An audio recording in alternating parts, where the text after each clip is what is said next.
Hi, everyone, and welcome to another episode of The People Behind the Horses. My name is Jessica Artman, and I am a nutritionist with Mad Barn, as well as the host of this podcast. And most importantly, I'm an avid horse lover. We started this podcast with the idea of talking to people in different specialties within our industry and discussing the positive growth that is coming around in the industry. So I'm really excited today to be with Laura Veenstra. And she is a certified and independent saddle fitter with over 15 years of experience.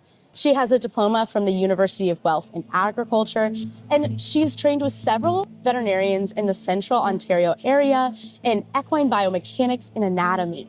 She has a passion for explaining the basics of saddle fit to riders, and she specializes in horses that have certain concerns or traumas such as kissing spines, and working with their medical team to develop a rehab and training fitness program with several check-ins along the healing process. So I'm really excited to talk with you today. Super excited to be here, yeah. So I start this podcast off with the same question every time. And how did you get started in the horse industry, and how did that lead you to be a saddle fitter? So in the horse industry, I started when I was 2. Hopeful. Love it. Fun, quick story. I'll try to keep it quick. But my neighbors had Clydesdales, and my dad put me up on the back of one, just Clydesdale. right by the fence line. And then it walked away, and he had to scramble over the fence to get me. And he says ever since then it was horses, horses, horses, horses. And then, one day we're driving to a riding lesson. He was like, you need to decide what schooling you're doing. Are you going to horsey school, University of Guelph, or are you going to go to law school? And in that moment, sliding door moment, I was like, I'm going to go to horsey school. Yeah. And so I took that program, really enjoyed it. And once that was over, it was like, well, now I need a big girl job. What am I going to do? What do I do? And Schleza had posted looking for an Ontario rep and a New England rep, I think was the territory. I applied for that job, went through the screening process and got it. And then it was like an 18-month apprenticeship program in Barnes with Jochen. And then also with Denise Lenz and Natalie Sonner, who still saddle fits, but out in Alberta now.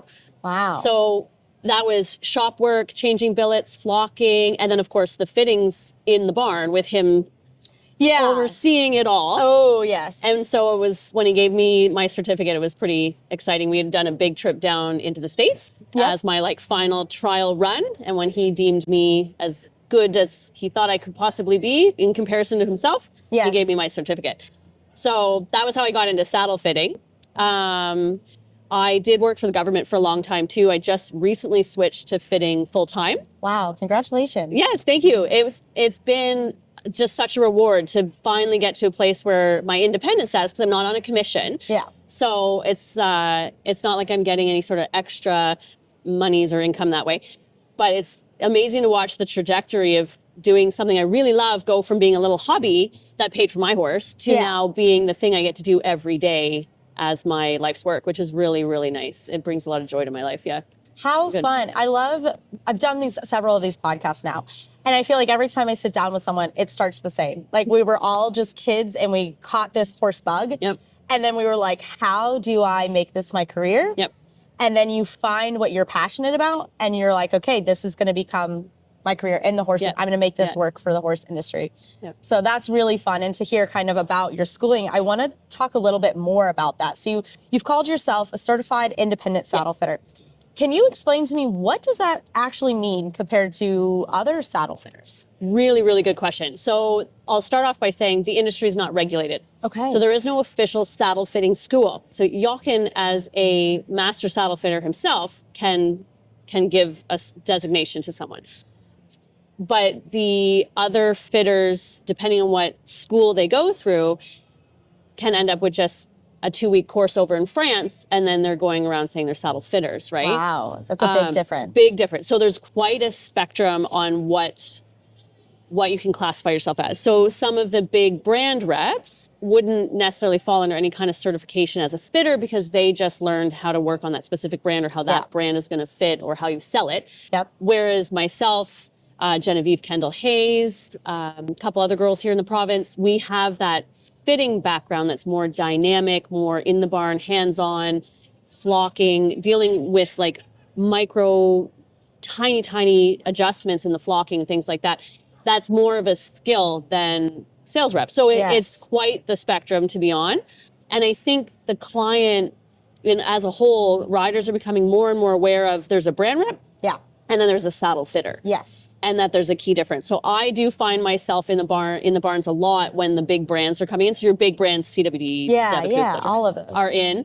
And the client will actually hire me to be a wallflower. Yes. And just observe. They really want their Devaku, but they want it to fit properly. Yeah. So they'll have me just sort of watch and observe. And then when we're done, me and the client will have a conversation about saddle A, B, or C that fit better and why, and stuff like that. So that I do a lot.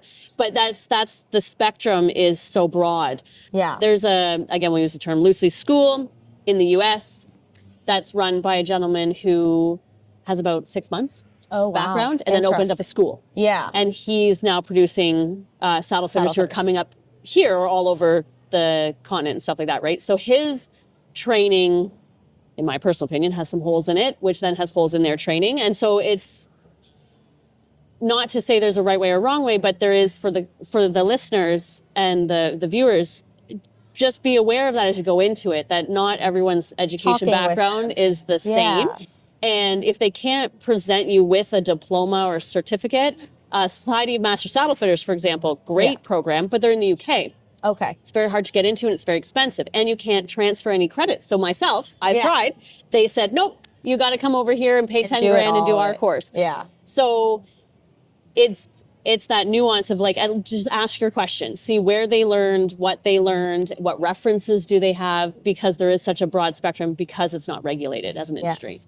That's very relatable to what we see in the nutrition industry. I bet as it well. is. Yeah, I bet it is. There's a lot of feed reps out there who do have, some good basic training, especially within the products that they're selling. Yeah. And then there's the nutritionists, who are there to, like you were saying, look beyond just like what product fits your needs, but actually look at the entire nutrition program of the horse. Or for you, looking at the whole anatomy and biomechanics of the horse, the way the horse is moving and how each saddle is going to impact them. Correct. So very, very relatable. And I think it's important for the viewers to have that in their mind and know, like, I need to be able to ask these questions. I need to know, because times are changing. Now there are people, there are these schools, there are this opportunity to have a very trained and certified individual who comes in with this knowledge. Correct, yeah.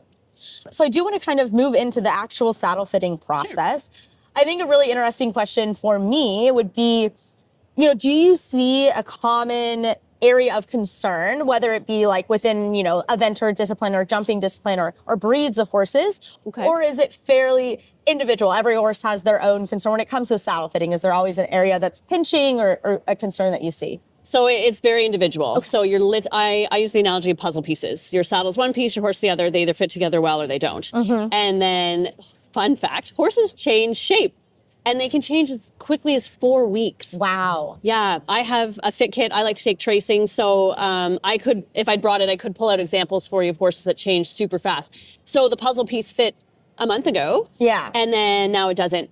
And so that's a very common thread, is just to watch as your horse navigates seasonal changes, or if you move a barn, or if your horse is a stressy type of horse and they lose weight at a horse show. Half an inch, which this is only an inch, half an inch of circumference around your horse is all it takes to affect your fit. Wow. That's not a lot. And we're starting to learn with nutrition that they bloat the way we do, or so they have an upset tummy, and so now it's not, the saddle's tight or whatever. So it becomes very nuanced. I've had saddles that are $200 that had the right panel shape and tree shape, nice hoop that fit great. Yeah. And they're $200. Exactly. And then I've had your $1,700,000 billion custom whatevers. Exactly. That fit like garbage. Yeah. So for me, it becomes, every horse is individual and every saddle is individual. I'm not a big proponent of foam. I didn't drink that Kool-Aid. I like my wool. But some foam does fit. I do have XYZ brands that fit, and you have to sit there sometimes and go, well, just because it fits that horse, the way, the anatomy, the shape of the horse. The anatomy. It's saddle fitting isn't about the brand or what it's made out of. It's how it fits your horse, and that is very individual. And then each horse is a sentient being, so how one horse likes the saddle to fit may not be the textbook. Yeah. Which I have a couple of apprentices that I'm working with, and sometimes we have conversations about that, because it's like it doesn't really matter if your training says it has to fit this way, but he likes it to fit this way. Yeah. The vet has cleared him to ride. His x-rays are clean. So he likes it a little close. Like I've got one horse, I call his saddle's like a thunder shirt. it actually, he likes it to just a little touch snug. the shoulder blade a little bit. And when it doesn't, he gets upset. A little nervous, and his tail is bucking. He'll start bucking. But so I sit there and I'm just like, this shouldn't fit you this way. Yeah. But you like it. That's so okay. So interesting. You're okay. Yeah, I kind of just had an aha moment sitting here talking with you, because like obviously in nutrition, you know, weight management is a big thing that we're always talking about. You know, we've talked about it on the podcast, but you know, there's a vast majority of horses. We're seeing this trend towards obesity and overweight. We're hitting percentages of 50% of horses are overweight, 30% of horses are obese. And so as a nutritionist, I'm always pushing, cutting down the calories, things like that.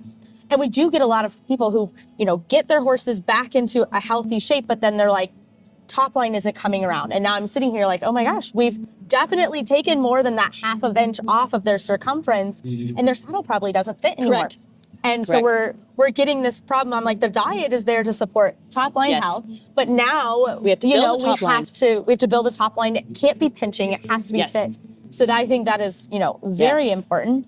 And with that example you just mentioned, the horse bucking, for when the saddle wasn't fitting, you know, that leads us into another question. Like, what are some of the tells or signs that maybe your saddle needs to be adjusted, and how often should we be checking? Every month? Like, what is kind of your go-to for your riders? So my clients, they're all fabulous. Like, good work, guys. They are the ones that are doing the full circle of care. Like, I'm involved with the farrier appointment, the nutritionist, the vet. Like, my clients are top drawer people. It's great. But every horse is individual. So, you know, we've got Thunder Shirt horse that he tells us that way. But then I have others that it's as simple as in the cross ties, they get a little girthy. Yeah. Some don't move forward. Some won't pick up the right canter lead versus the left. We have to start learning what their little tell is. I've got one horse I'm working with right now. He bulges the left shoulder. That's the only thing. Yeah. And he needs the right side to be just a little lifted, but not too much. Yeah. So I've seen him once a month as we're trying to just find that balance that he wants, but then he loses weight. Yeah. So it's one of those things evolution. where just, learning your horse, or like inviting in the professionals who can help you once the tell is there. It's like, oh, okay. So I'll make a note of these different things for different horses and be like, okay, the next time he does that, we know the saddle's starting to bridge or it's moving or whatever. I need to come out. And I need to come see it. So my industry standard is once a year. Yeah. Better every 6 months on a cycle. I like to see my girls before show season, so we're set up for success, and then a fall check. My eventers I like to see before they go south, same kind of thing. Let's get it checked before you're gone. But more and more clients are having me out every 8 weeks. Wow. Yeah, just on a regular, just peace of mind check. And then my baby horses, I want to see them pretty consistently. Yeah. Because if we can catch a saddle fit change before it's pinching or before it's bridging, then we're not setting up your horse to have resentment towards you or his work, right? Exactly. So my baby horses, my 4-year-olds through 8, I want to see them pretty regularly. Yeah. Yeah. That makes a lot of sense. That's very interesting to hear, because I think, you know, we have been kind of stuck in this like, oh, once a year I get it checked, or I bought a custom fit saddle and, you know, I spent all this money on it. It's going to fit my horse forever. And I think it's very easy to fall into that trap. I mean, it's the same with nutrition, right? We're very similar here, where we're kind of dealing with this, you know, constant evolution, and horses go in and out of exercise. You know, we have a diet while you're in exercise, and then we have a diet while you're out of exercise, because there's so many adjustments. So it's exciting to hear that you are, you know, starting to develop this more regular, consistent check-ins, and that you can kind of pinpoint some of these concerns and are like, hey, this is different. This horse hasn't done this in the past. Let us make sure we're checking all of our boxes. Is this a saddle fit problem? Yes, correct. What is causing this behavior on your saddle, and making sure we can kind of address it. Yep. That's really exciting. And so kind of we just talked, you know, about our myth of saddle fit once a year. What's another kind of fun myth or kind of statement that everyone believes in the industry that you want to debunk on our podcast? Ooh. Oh, loaded question on the myths. I'll do dust patterns. Okay. I'll talk about that. So I just had this yesterday, which is why excited. It's on the forefront of my mind. So people, just in general, sometimes you'll hear a dust pattern doesn't tell you anything, but it's literally like a footprint in the sand at the beach. Interesting. Right? It tells you where your consistent contact is. So when riders call me and say, I have a dry spot, Okay. And they're panicking about this dry spot. Yes. The myth is that a dry spot is bad. Yes. But it's your consistent point of contact. So it depends where your dry spot is and how big. So if you have a nice dry spot about the size of your palm, Okay. right behind your horse's shoulder blade, Yep. we call that the kidney bean. That's where your tree point is, and that's where you want consistent contact. Oh, so if you have a dry interesting. spot there that's big, fine. It'll sweat through in August eventually, but if you only ride 20 minutes, that's your dry spot, that's great. But if you have a dry spot that's like this, and it's halfway down the back of your panel, that probably indicates there's a knot in your flocking or a pressure point in how the tree is sitting, because that's consistent pressure, and we don't want to see that. So dry spots would be a myth that I would say, like, don't panic when you see a dry spot. Yeah. Send a picture to your fitter and see what they have to say, because usually, like, I'd love to come and check on your horses, but sometimes it's just that. It's a peace of mind check of, oh, no, you're fine. That's where it's supposed to be.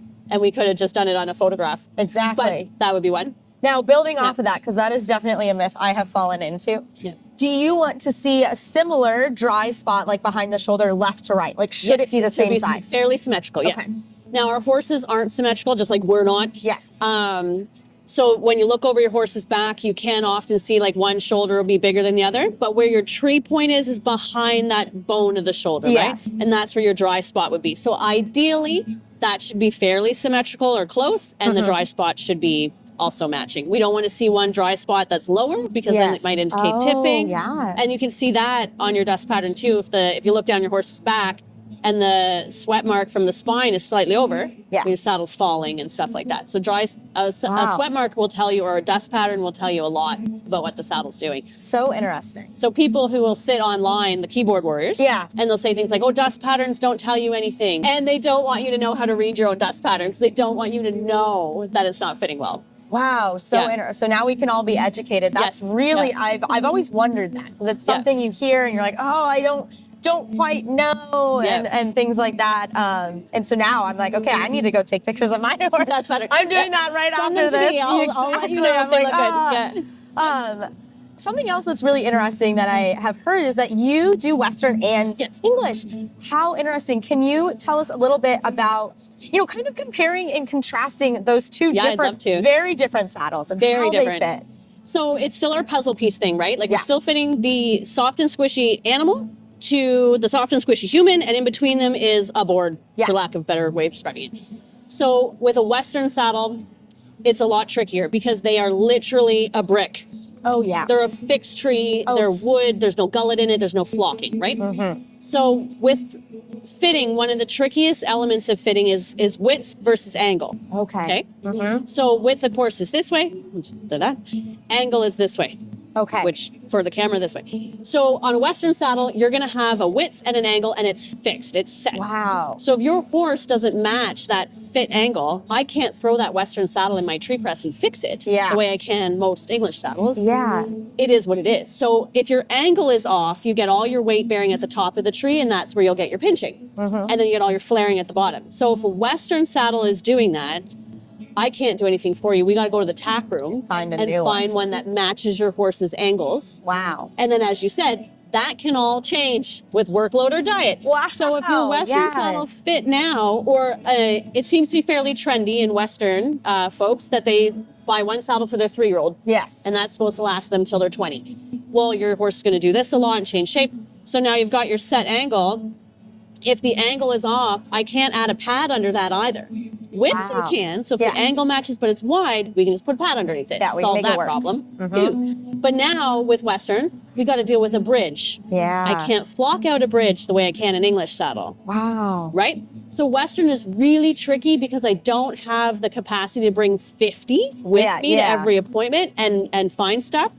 What I do with my Western clients is I measure the horse, get the angles, we set a budget for what they might be shopping for. And then Brubaker's is great to work with, Appaloosa Saddlery is great to work with. And they'll help us source something that fits that shape. But then there's that little asterisk of it might not fit in a year. It might not fit in 2 or 6 months or whatever. So that's the key difference between the two is I just have so little options with Western. Very interesting at that. Do you see that trend, Western saddles evolving in the future? No. They are the last to catch up. Okay. They're last to catch up. Very stuck in tradition, kind they're of. so traditional. Okay. And like, that's fine. If your horse is the old school classic quarter horse, stocky horse, basically a yoga ball with a saddle on top of it, then you're probably gonna be fine, because that's how the industry is building saddles.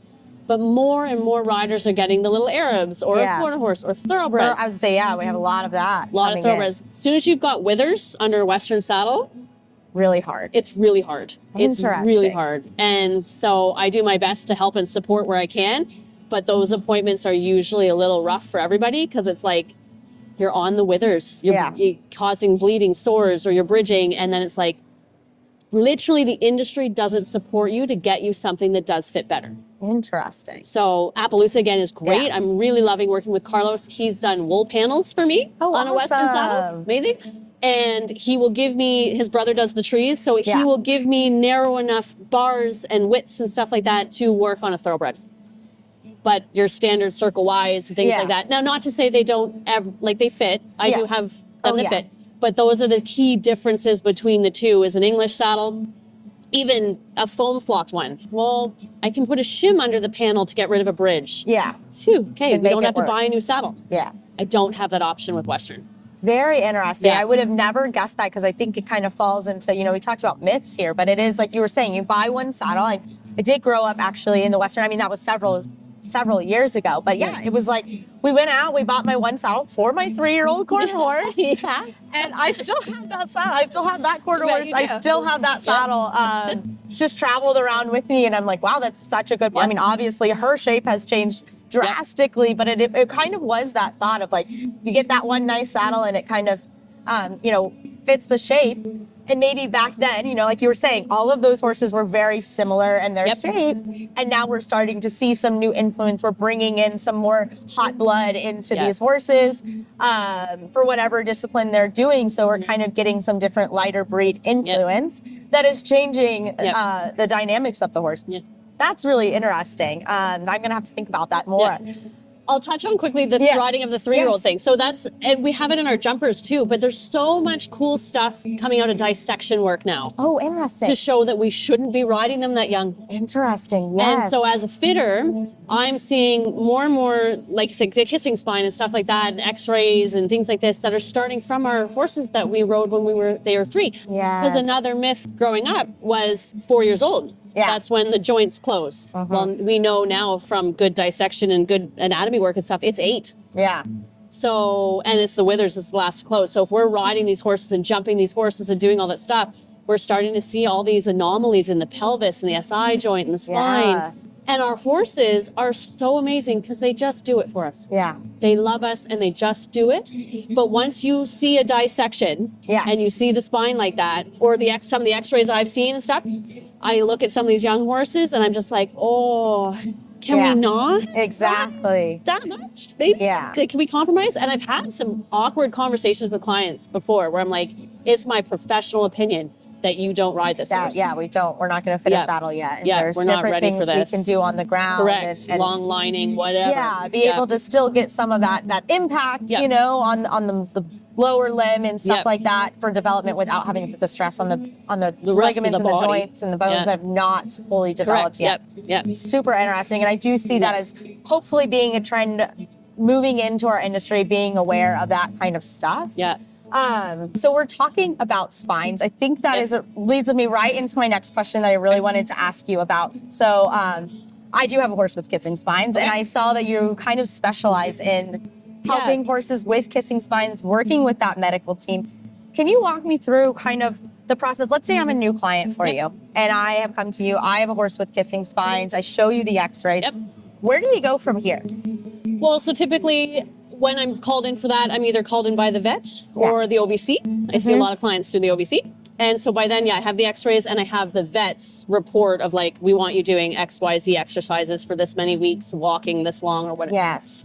The one thing I do like to tell clients is that kissing spines isn't a like, it's not a deal breaker. It doesn't mean your horse can't be ridden. It doesn't mean they're broken. Like, some of the x-rays I've seen have been absolutely mind-boggling, and the horse is super happy. Yeah. So that's the first thing to tell a client, is just emotionally, it's okay. And you didn't do anything wrong. Yes. This is very common, especially in our thoroughbreds, things like that. So, like, forgive yourself, you didn't do it, etc.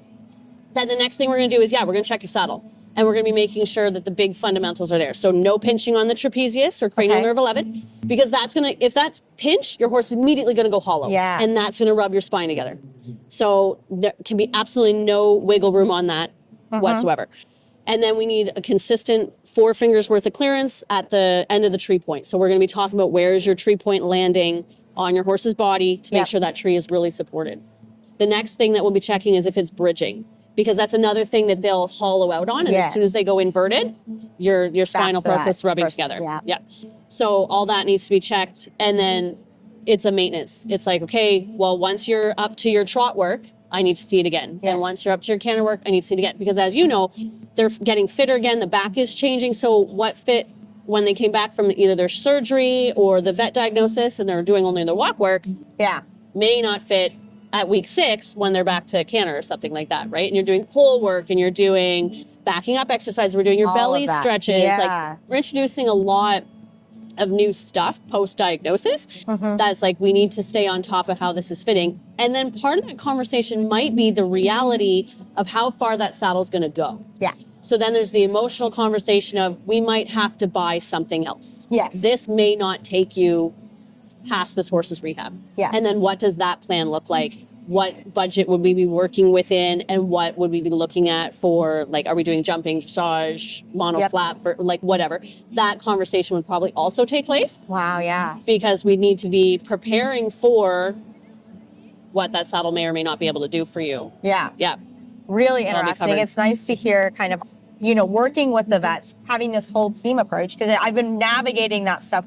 He's a thoroughbred, he was a racehorse off the track. He's also 17-1. He's a big boy. Big boy. So you can kind of understand, like, how this, came to be and everything, and making sure that we are supporting him in all shapes and ways. And now, I'm a mentor, so I've got my jump saddle, I've got my dressage saddle, and it is like that constant, okay, if we start to see any sort of soreness in the back, we immediately have to go back and making sure, like, what has changed? Is the saddle still fitting? And so I think, being aware of what, not limitations, but concerns that your horses have, and being proactive. Let's not wait until the back is extremely sore or until the kissing spines has gotten worse. Like, let us know we have this diagnosis. It's not a deal breaker, like you said, but we are going to be as proactive as we can to best support this horse throughout the remainder of their life. So I think that is so important. And I'm going to wrap up our conversation here. This has been so fun. I have one question, and I ask everybody this question as well. And I want to know, where do you see, saddle design, saddle fitting, this whole market evolving in the next, let's say, 5 to 10 years? Okay, I love that question. It's a good question. But I think we're already at the cusp of it. Like, there's some really good brands coming out of Europe that are doing a hoop-shaped tree instead of the A-frame tree, and dropping the panels longer tree points so that you're really clearing the side of that trapezius. Europe's always a little bit more forward-thinking than we are. So I would love to see the big brands catch up in that fit philosophy. The whole close contact feel is all about the rider. It's an excellent selling point, but it's not good for our horses. So I would love to see that European model of, this is anatomically correct and it's going to fit more horses and make our horses happier, sounder, longer.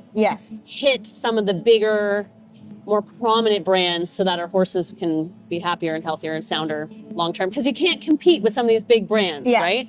So it'd just be nice. I joke all the time that I just want to be hired to revamp their whole saddle design and make it so it's anatomically correct. And then I'll walk away and be so much happier, because there's quite a lot of horses going in stuff that don't fit well. I don't think that was good English, but I would like to see that European mindset of the anatomy in the design Yep. hit the North American market and the big North American brands. That would be nice. Yeah, so interesting that you mentioned that, because I did, maybe a year or two ago, I had a horse that I was riding, and we went in and added those longer tree points just because of the way of his design. Yeah. And so kind of Good. seeing, you're mentioning we're at the cusp of this, end I of think it's kind of coming. this thing. Yeah, and now you mentioned that, I'm like, yeah, we did. We went in, nothing was really fitting the traditional length. Yeah. Just wasn't fitting. We needed a little bit more clearance for him, and that was something that we were able to accommodate for him. So it's interesting to kind of see, hopefully, some of these modifications that are very, specific to the horse, and being able to,